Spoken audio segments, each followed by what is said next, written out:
ಮಾದೇಶ್ವರ ಬೆಟ್ಟಕ್ಕೆ ಹೋಗ್ಬೇಕಾದ್ರೆ ತಾಳ ಬೆಟ್ಟದಲ್ಲಿ ಧೂಪ ಹಾಕೋದು ಸಂಪ್ರದಾಯ. ಆ ಧೂಪ ಮಾರಾಟ ಮಾಡೋದು ಅಲ್ಲಿ ಸುತ್ತಮುತ್ತಲಿನ ಕಾಡಂಚಿನ ಪ್ರದೇಶದ ಹಳ್ಳಿಯ ಜನ.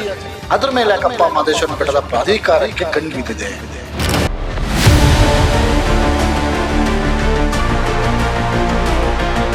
ಕೋಟ್ಯಾಂತರ ರೂಪಾಯಿ ತಿಂಗಳಿಗೆ ಇವತ್ತೂ ಸಹ ಆದಾಯ ಇದ್ರೂ ಸಹ ಈ ರೀತಿ ಚಿಕ್ಕ ಚಿಕ್ಕ ವ್ಯಾಪಾರ ಮಾಡೋರ ಮೇಲೆ ಕಣ್ಣಿಡೋದು ಯಾಕೆ? ಮಾದೇಶ್ವರ ಬೆಟ್ಟ ಪ್ರಾಧಿಕಾರದಲ್ಲಿ ನಿಜಕ್ಕೂ ಸಹ ಗೋಲ್ಮಾಲ್ ನಡೀತಾ ಇದೆಯಾ?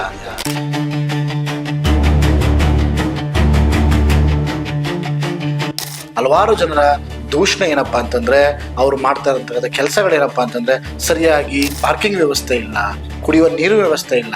ಇಷ್ಟೆಲ್ಲ ಸಮಸ್ಯೆ ಇದ್ರು ಸಹ ಪ್ರಾಧಿಕಾರ ಮಾತ್ರ ಜನಗಳ ಹತ್ರ ದುಡ್ಡನ್ನ ದೋಚ್ತಾನೆ ಇದೆ.